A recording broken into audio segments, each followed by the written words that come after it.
Bonjour à tous. C'est un plaisir, comme toutes les fois, de venir vous visiter, vous apporter la parole de notre Seigneur. Je commencerai par vous souhaiter un joyeux Noël. Un joyeux Noël, pourquoi? Parce que le Seigneur est venu dans la chair pour sauver son peuple. Et ça, c'est notre plus grande célébration. C'est notre plus grand espoir, notre plus grand cadeau de Noël. Je suis aussi content ce matin que, malgré le fait qu'il y ait eu un réveillon, malgré le fait que tout le monde soit parti dans leur famille, que le peuple de Dieu soit fidèle pour venir rendre témoignage et venir le louer dans sa maison avec les frères et les sœurs. Parce que voilà notre plus grand témoignage. Les gens qui marchent dans la rue, ils vont nous voir et ils disent « Mais qu'est-ce qu'ils font là, à 10h30 du matin, un jour de Noël, pendant que tout le monde fait la grasse mat parce qu'on a mangé du foie gras la veille ?» Mais nous, on est là parce qu'on sait qui on vient louer. On sait pourquoi on est sur cette terre. D'être réunis pour être avec le Seigneur, d'être fortifiés, renforcés par sa parole. Et c'est sur ces mots que je commencerai ce message sur la période de Noël. La période de Noël est attendue par beaucoup. Alors, si vous avez des collègues, généralement, dès le mois de décembre, on parle de « Alors, est-ce que tu as acheté tes cadeaux ? Est-ce que tu as mis ton sapin ? Voilà, où est-ce que tu vas faire les fêtes ? Chez la famille, à la plage, à la montagne ?» Tout le monde est excité par la période de Noël. Et c'est vrai, c'est finalement très excitant. On a les lumières, le sapin, les cadeaux, on a le droit de manger tout ce qu'on veut, on peut indulger dans la nourriture, certains dans l'alcool, et on est content parce que pour une fois, à Noël, tout est permis. Malgré ça, pour ces personnes-là, ceux qui ne connaissent pas le Seigneur, en fait, Noël, c'est juste une bulle. Voilà, c'est la petite bulle qu'on essaie de créer pour une journée, pour une semaine, mais la joie de Noël, elle ne durera pas jusqu'au lendemain. Elle ne durera pas, même pas jusqu'à la nouvelle année. Parce qu'en une semaine, il s'en passe des choses. Et quand on essaye de créer une bulle, elle éclate vite fait. Parce qu'on est dans un monde qui n'est pas parfait, que ce soit pour nous ou pour les non-croyants. On est dans un monde où il y a du malheur, où il y a du péché, où il n'y a pas de joie réelle, sauf vers le Seigneur. Donc même si les gens veulent créer cette petite bulle de bonheur, il y a la maladie, il y a ceux qui n'ont pas de quoi s'offrir un Noël merveilleux, il y a la mort de certaines personnes, il y a eu une fusillade il n'y a pas longtemps à Paris. Pour ces familles-là, c'est pas un joyeux Noël. Malgré que ce soit illuminé avec des sapins, avec de la nourriture, ils peuvent difficilement dire qu'ils sont en train de passer un joyeux Noël. Et la même chose pour des frères et des sœurs comme nous, qui ont été sauvés par la grâce, mais qui malheureusement, ils sont dans des pays où Noël, c'est rien. Ils ne peuvent même pas se réunir pour célébrer Noël. Où ils n'ont juste pas les moyens, le Seigneur n'a pas pourvu les moyens de célébrer Noël d'une manière matérielle. Pas autant de nourriture, pas de quoi s'acheter un superflu de sapin. Et pour eux, si on se basait sur la fête pour dire que c'est un joyeux Noël, ce ne l'est pas. Mais heureusement que pour nous, nous savons pourquoi c'est un joyeux Noël. Nous savons quelle est la source de cette joie. Et ce n'est pas une source de joie éphémère qui aura disparu demain quand on aura digéré. C'est une source de joie qui dure à Noël, toute l'année et pour l'éternité. Parce que cette source de joie est le fait que le Seigneur est bon, il est fidèle et il est venu nous sauver. Et voilà la source de notre joie. Et ce n'est pas quelque chose qui devrait être pris comme étant rabat-joie. Généralement, quand on vient prêcher à Noël et les pasteurs disent « Noël, c'est Jésus », on dit « oui, ça, on sait ». Oui, on le sait.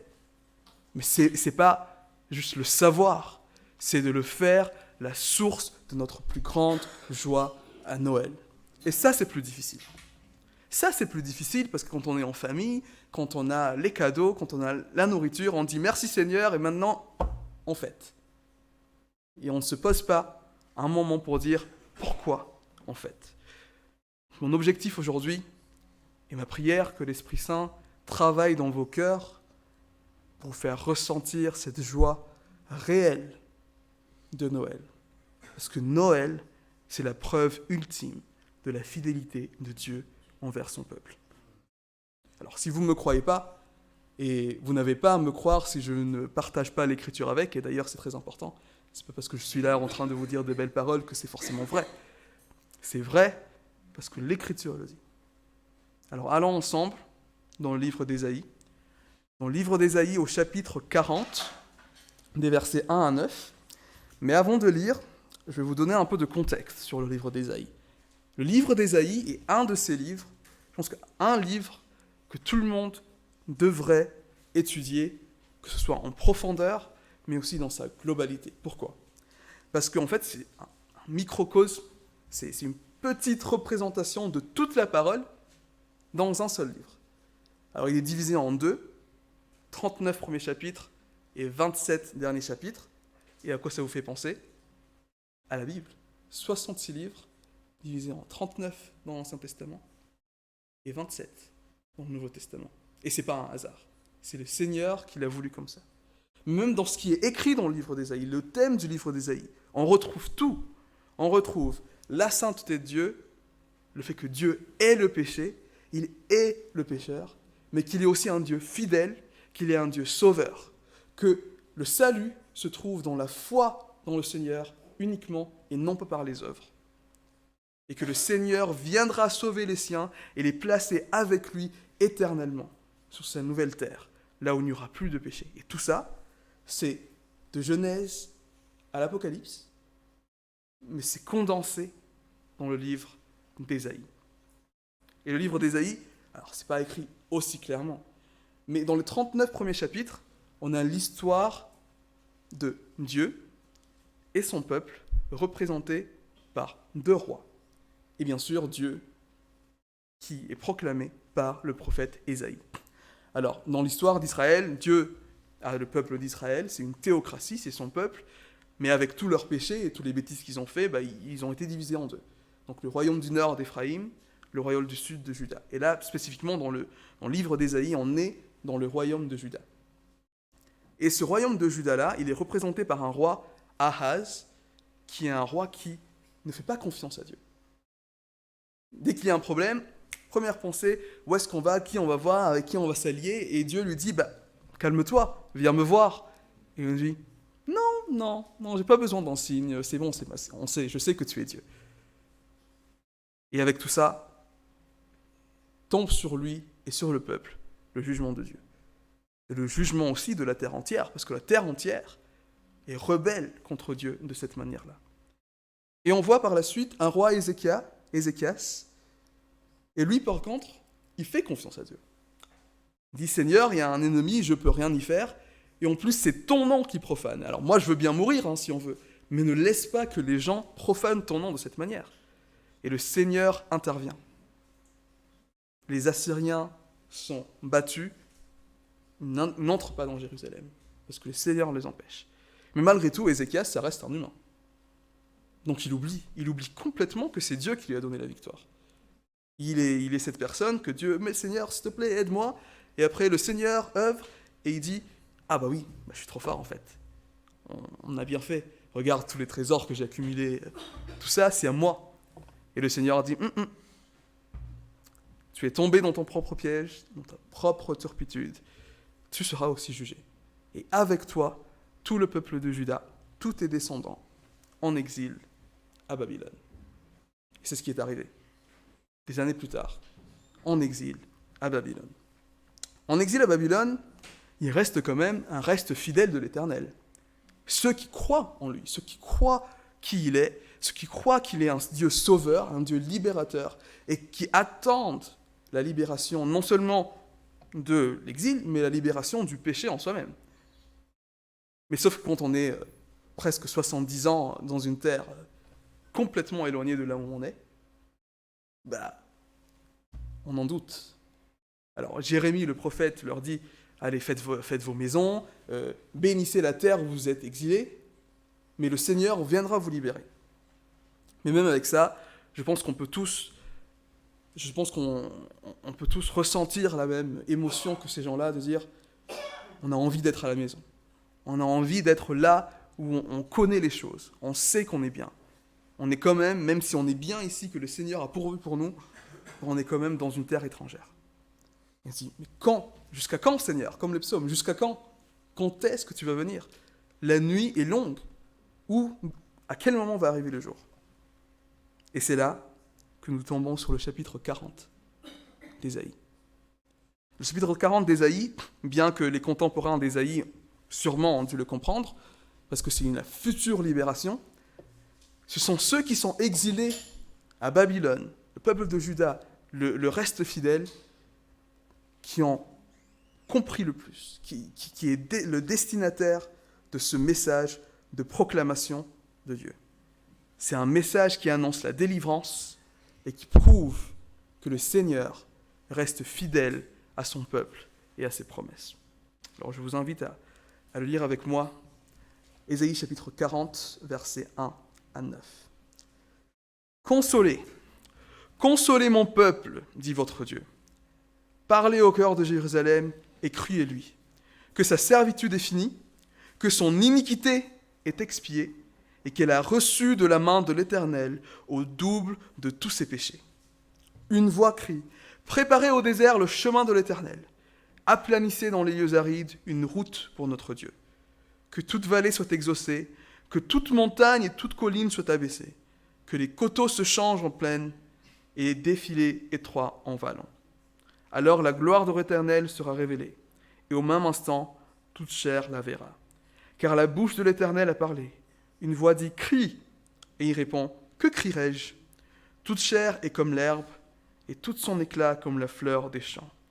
L'herbe sèche, la fleur tombe, quand le vent de l'Éternel souffle dessus. Certainement le peuple est comme l'herbe. L'herbe sèche, la fleur tombe, mais la parole de notre Dieu subsiste éternellement. Montez sur notre montagne, Sion, pour publier la bonne nouvelle. Élève avec force ta voix, Jérusalem, pour publier la bonne nouvelle. Élève ta voix, ne crains point. Dis aux villes de Juda, voici votre Dieu. Voici le Seigneur, l'Éternel vient avec puissance, et de son bras il commande. Voici le salaire est avec lui, et les rétributions le précèdent. Comme un berger, il paîtra son troupeau. Il prendra des agneaux dans ses bras, et les portera dans son sein. Il conduira les brebis qui allaitent. Si on devait résumer ce passage en disons, une phrase, ce serait « Voici votre Dieu est fidèle. Voici votre Dieu est fidèle, et il libérera. » Alors aujourd'hui, j'ai envie de voir avec vous quatre aspects de cette libération que pourvoit le Seigneur. Déjà, la proclamation de cette libération comme preuve de la fidélité du Seigneur. La nature de cette libération, de quoi est-on libéré? Et la réponse est simple, du péché. Quels sont les bénéfices de cette libération? Et quelle est la libération future que nous, aujourd'hui, en 2022, en attend? 4 aspects de la libération. Alors on commence. Que la proclamation de la libération est une preuve de la fidélité du Seigneur. On a dit que ce passage-là est écrit pour les personnes qui sont en exil. Et en exil, ils ont attendu longtemps. Ils se disent peut-être encore, comme j'ai dit tout à l'heure, quand est-ce que le Seigneur va venir les sauver? Ils se disent peut-être Dieu a changé d'avis. Peut-être qu'il ne nous aime plus. En même temps, s'il voulait, il avait le droit. C'est Dieu. Il fait tout ce qu'il veut.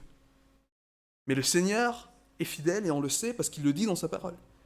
Malachie 3, verset 6, « Car moi, l'Éternel, moi, Yahweh, je ne change pas. » Si on vous voulait aller dans le Nouveau Testament, Jacques 1, 17, « Toute grâce excellente et tout don parfait descendent d'en haut, du Père des Lumières chez lequel il n'y a ni changement, ni ombre de variation. » Il en va de la divinité de Dieu d'accomplir ses promesses.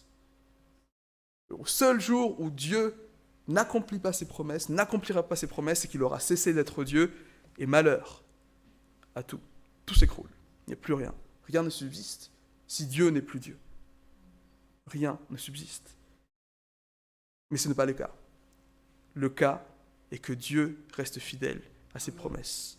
Il reste fidèle à son peuple. Alors dans la nuit sombre, consoler, conforter mon peuple.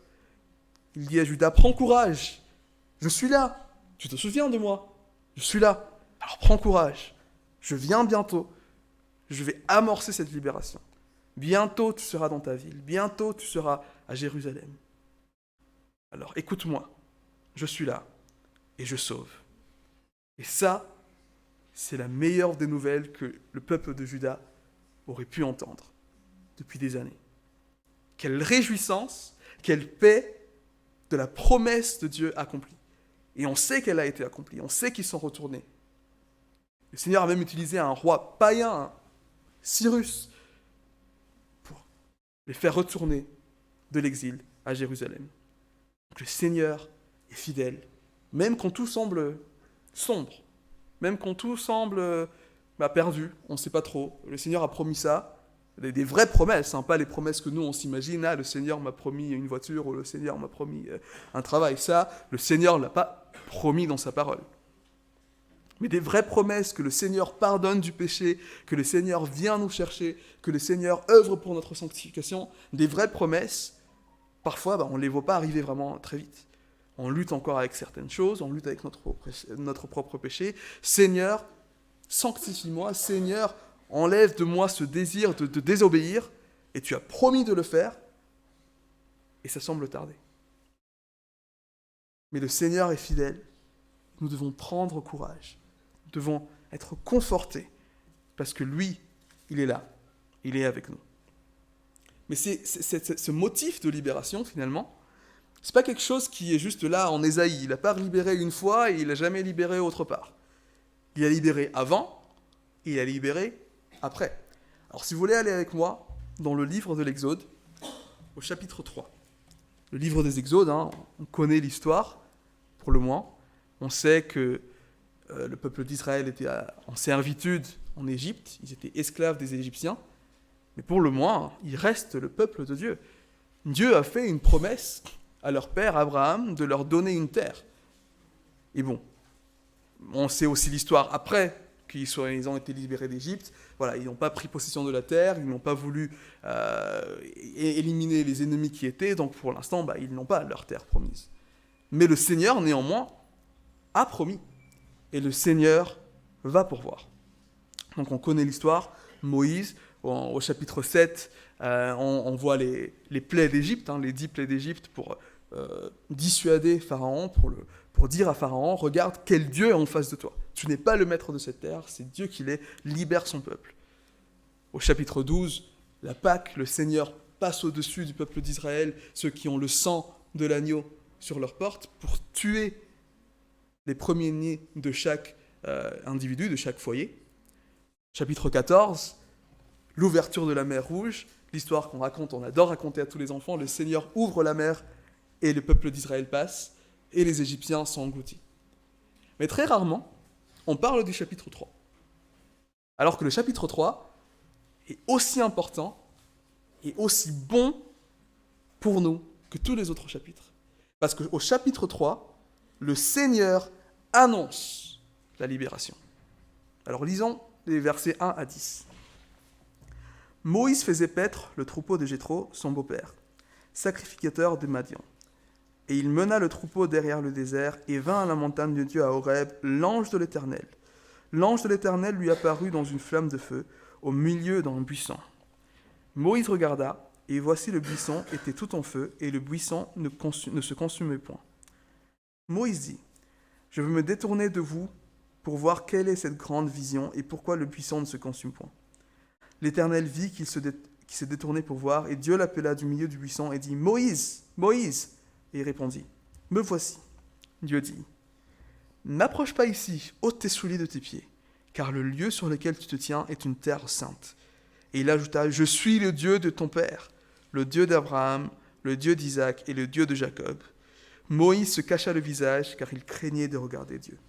L'Éternel dit, « J'ai vu la souffrance de mon peuple qui est en Égypte, et j'ai entendu les cris que lui font pousser ses oppresseurs, car je connais ses douleurs. Je suis descendu pour le délivrer de la main des Égyptiens, et pour le faire monter dans ce pays, dans bon et vaste pays, dans un pays où coule le lait et le miel, dans les lieux qui habitent les Cananéens, les Étiens, les Amoréens, les Phéréziens, les Éviens et les Jébusiens. Voici les cris d'Israël sont venus jusqu'à moi, et j'ai vu l'oppression que leur font souffrir les Égyptiens. Maintenant va, et je t'enverrai auprès de Pharaon, et tu feras sortir d'Égypte mon peuple, les enfants d'Israël. Ce passage est très important, parce que pourquoi ? Parce que les Israéliens, sûrement, ils étaient désespérés, esclaves des Égyptiens. Et Moïse, celui qui aurait pu être leur libérateur, parce qu'il était dans la cour de Pharaon, il s'est enfui. Il n'était plus là, parce qu'il a tué un Égyptien. Et donc, il est parti dans Midian pour des années. Et donc le peuple dit, qu'est-ce qui se passe ? N'a-t-on pas eu de promesse de la part de Dieu ? Et ici, le Seigneur se révèle. Et il dit, viens Moïse, je t'envoie devant Pharaon pour libérer mon peuple. Et là, la joie. Imaginez un peu cette joie de voir Moïse qui est devant Dieu, ce buisson qui ne brûle pas. Il est aplati parce qu'il est devant la sainteté de Dieu et que personne ne peut subsister, mais que le Seigneur lui envoie malgré sa peur et malgré qu'il va dire « Mais Seigneur, je ne sais pas parler », quand même, ça doit être un réconfort et une joie de dire « Ah le Seigneur a quand même pourvu pour que le peuple d'Israël soit libéré ». Et les personnes qui regardent de l'extérieur, ils voient Moïse et Aaron et ils rentrent dans la cour du Pharaon, ils doivent se dire « Qu'est-ce qui se passe ? Pourquoi ils rentrent dedans ? Qu'est-ce qu'ils vont faire ?» La petite étincelle qui dit le Seigneur, il est là. Et le Seigneur, il est en train d'œuvrer. 2000 ans plus tard, 2000 ans avant nous plutôt, une autre proclamation de libération a été faite. Alors, on est dans un autre contexte. On est dans le contexte du peuple d'Israël. Voilà, ils sont là, en Galilée, en Judée. Et ça fait longtemps qu'il n'y a pas eu de prophète. Ça fait 400 ans que personne n'a parlé au nom de Dieu. Les pharisiens font absolument ce qu'ils veulent de la loi de l'Éternel. Et on est là et on attend. On dit, où est ce Messie ? On est sous l'oppression de l'Empire romain. Où est ce Messie ? Seigneur, tu es toujours là ? Vas-tu toujours libérer ? Vas-tu toujours être avec ton peuple ? Vas-tu accomplir tes promesses ? Et là, on se retrouve dans Luc, chapitre 1, si vous voulez bien y aller avec moi. Luc, chapitre 1, des versets 26 à 33. Et il dit, « Au 6e mois, l'ange Gabriel fut envoyé par Dieu dans une ville de Galilée, appelée Nazareth, auprès d'une vierge fiancée à un homme de la maison de David, nommé Joseph. Le nom de la vierge était Marie. L'ange entra chez elle et dit, « Je te salue, toi à qui une grâce a été faite, le Seigneur est avec toi. » Troublée par cette parole, Marie s'est demandé ce que pouvait signifier une telle salutation. L'ange lui dit, « Ne crains point, Marie, car tu as trouvé grâce devant Dieu. Et voici, tu deviendras enceinte et tu enfanteras un fils, et tu lui donneras le nom de Jésus. Il sera grand et appelé Fils du Très-Haut, et le Seigneur Dieu lui donnera le trône de David son père. Il régnera sur la maison de Jacob éternellement, et son règne n'aura point de fin. » 400 ans plus tard, quand la nuit est le plus sombre, bam, le Seigneur dit, « Je suis là, j'ai pas oublié. Voici venir la libération, mais vient avec lui le libérateur lui-même. » Et c'est pour ça que nous sommes ici. C'est ça Noël. On célèbre la venue de la libération, mais du libérateur lui-même qui est venu se faire chair sur la terre. Et donc Noël, c'est cette proclamation de libération qui est marque de la fidélité de Dieu pour son peuple maintenant et à jamais. Le Seigneur est fidèle. Il a promis dès Genèse 3, 15, il a promis, il n'y aura plus ce problème de péché. J'enverrai un sauveur. Et nous sommes là. C'est pas excitant, c'est pas enthousiasmant de voir ça. Quand on lit Genèse 3 et on arrive à Luc et on dit, ça y est, c'est là, c'est écrit. Le libérateur est venu, la libération est venue avec lui et son bras l'accomplit.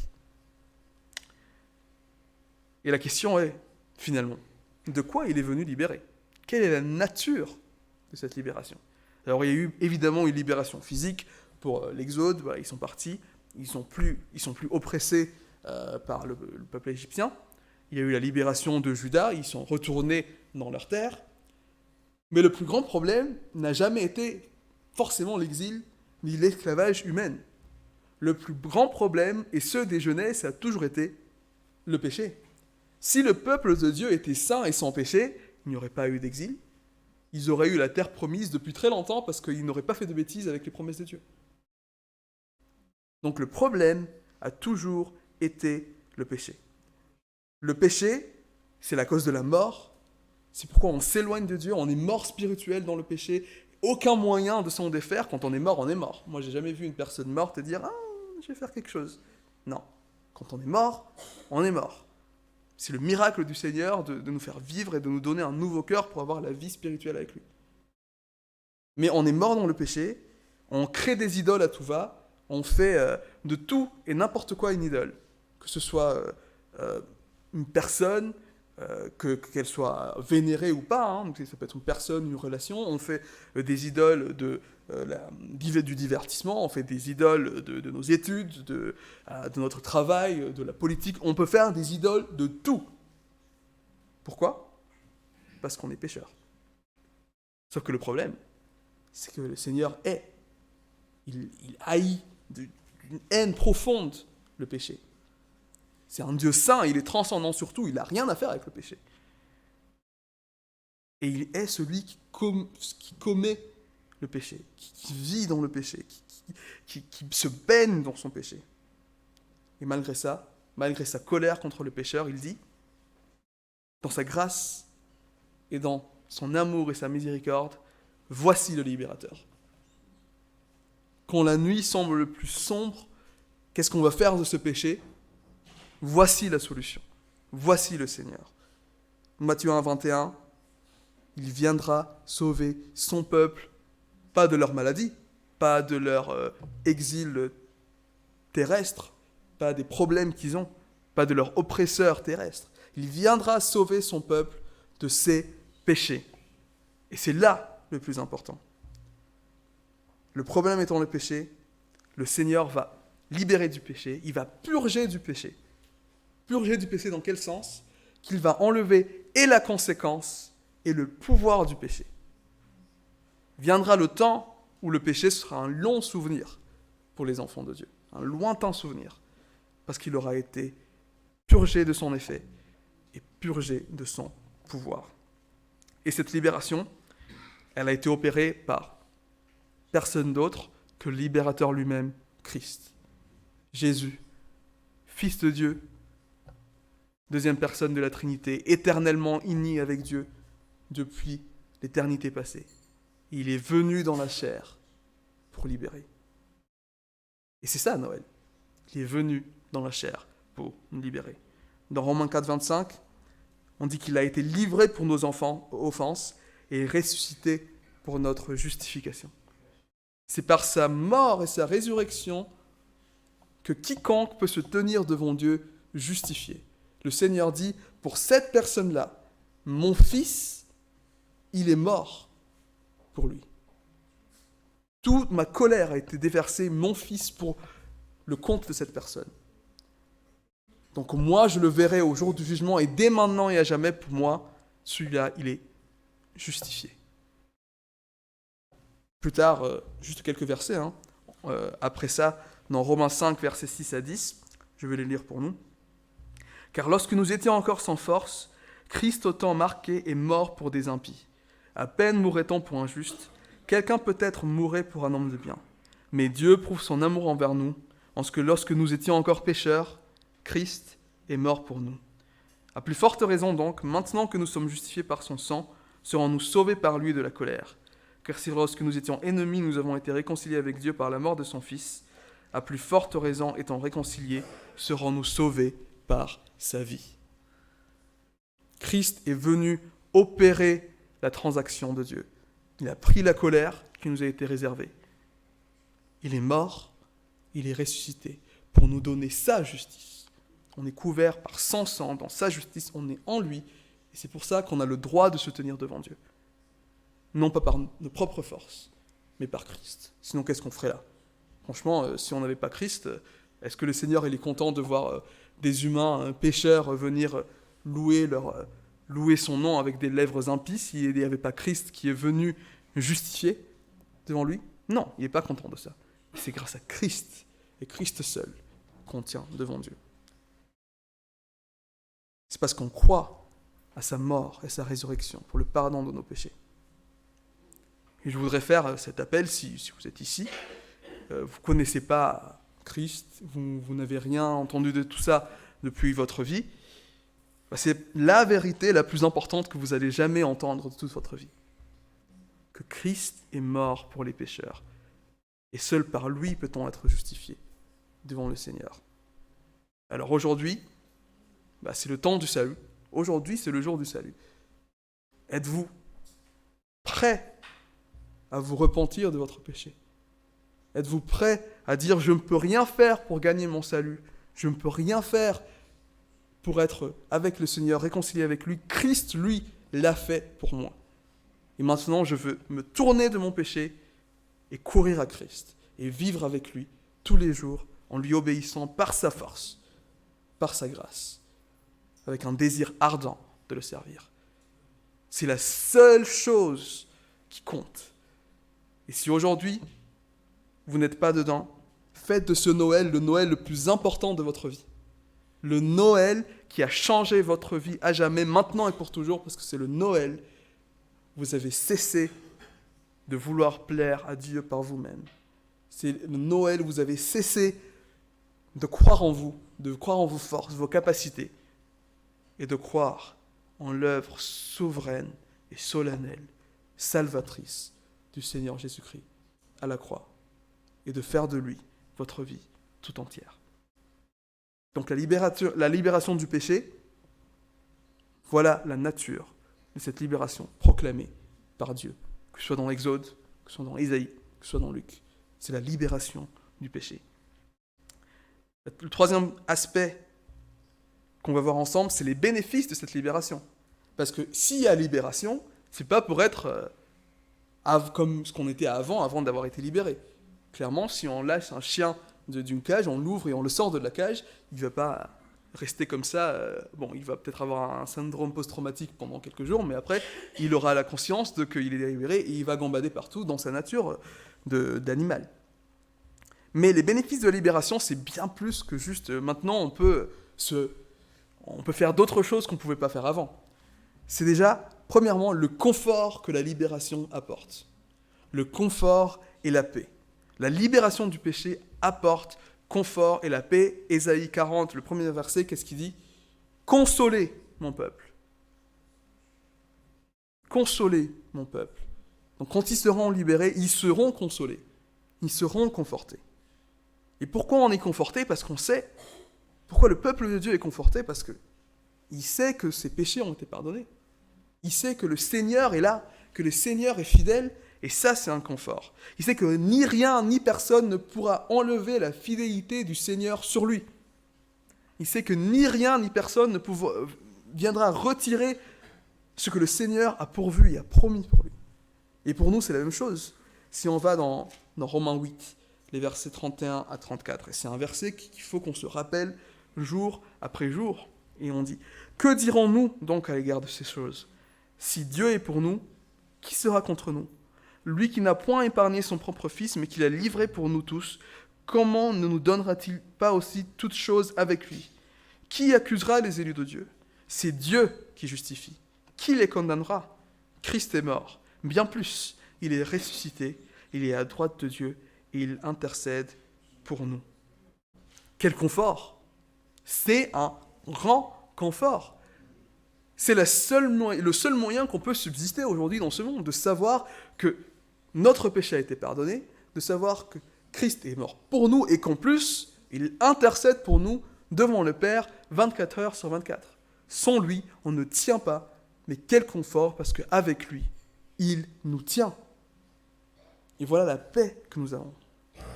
Alors, je ne sais pas quand est-ce, c'est un exercice intéressant à faire, mais quand est-ce que vous avez pour la dernière fois été conscient pleinement de la grâce de Dieu pour vous? Est-ce que vous êtes déjà assis pendant un moment et dire « Quelle grâce, quelle merveille, moi, pécheur, qui ne mérite que les pires maux du monde, ici et après l'enfer, et le Seigneur décide de me sauver moi, sans que moi, je n'ai rien décidé, je n'ai rien eu à faire. Lui, il a régénéré mon cœur, il est mort pour moi à la croix, et il m'a fait comprendre ça, et que maintenant je suis avec lui tous les jours.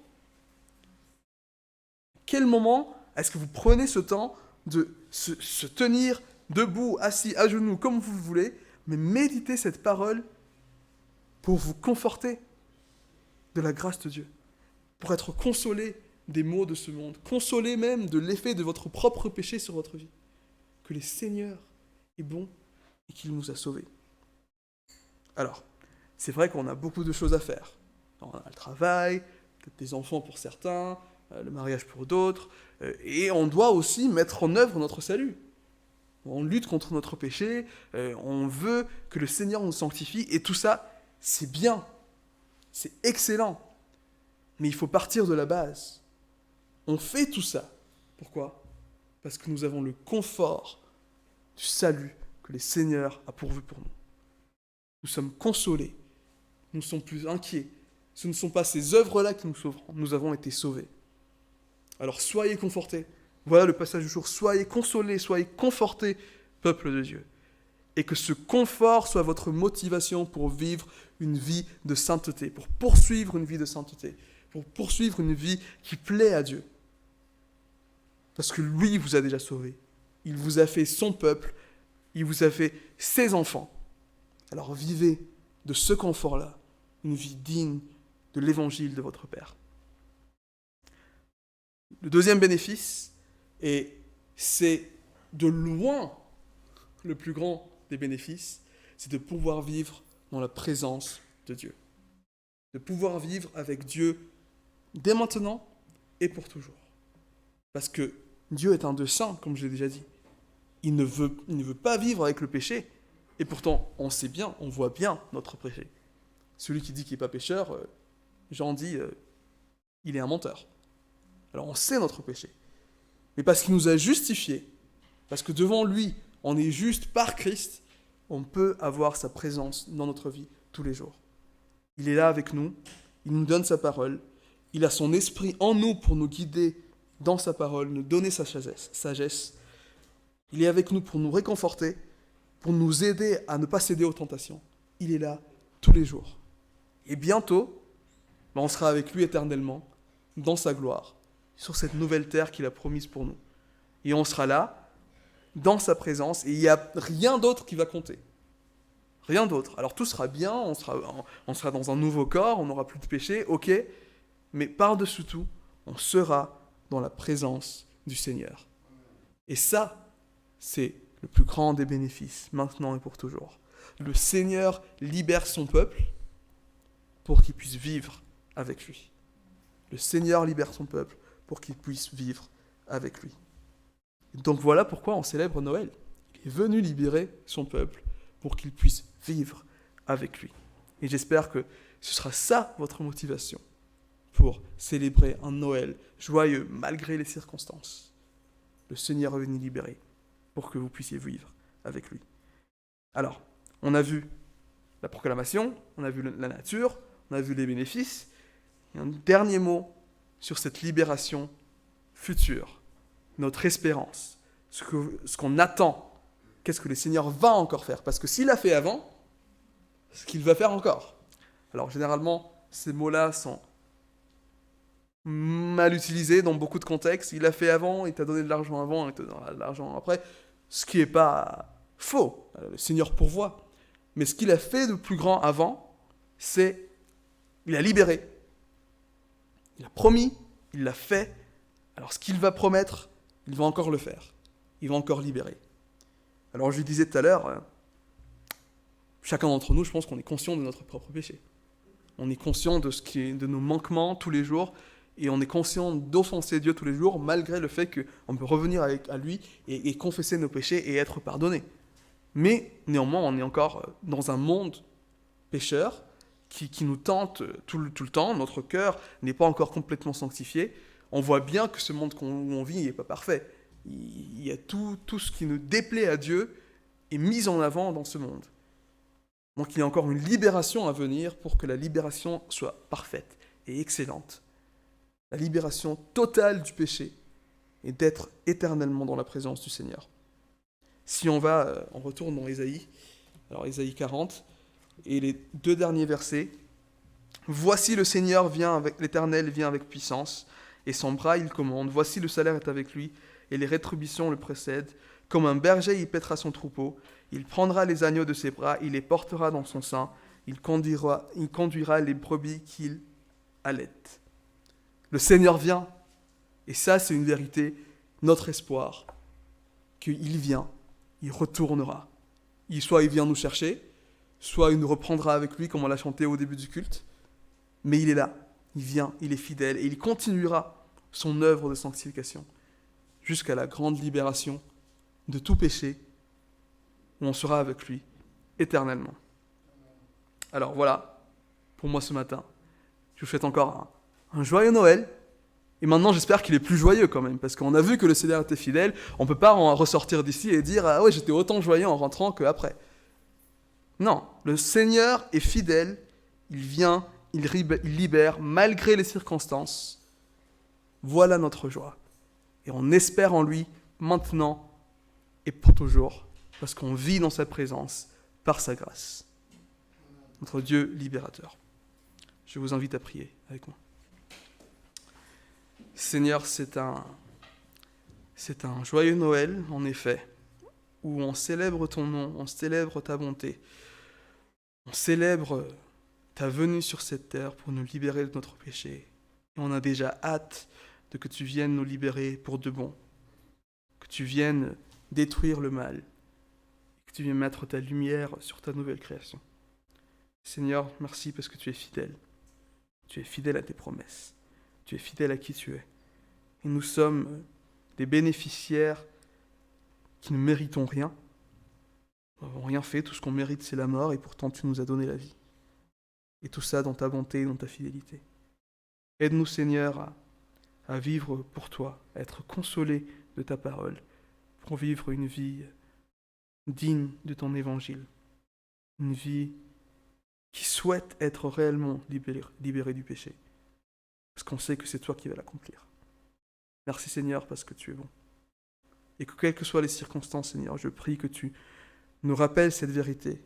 Qu'aujourd'hui, peu importe ce que tu as pourvu pour chacun, après ce culte, que tu rappelles à tout le monde que tu es fidèle et que ta fidélité dure à jamais. Merci Seigneur. Au nom de Jésus, par lequel nous avons la justification, nous sommes pardonnés de nos péchés, que nous pouvons nous tenir devant toi. Nous prions. Amen.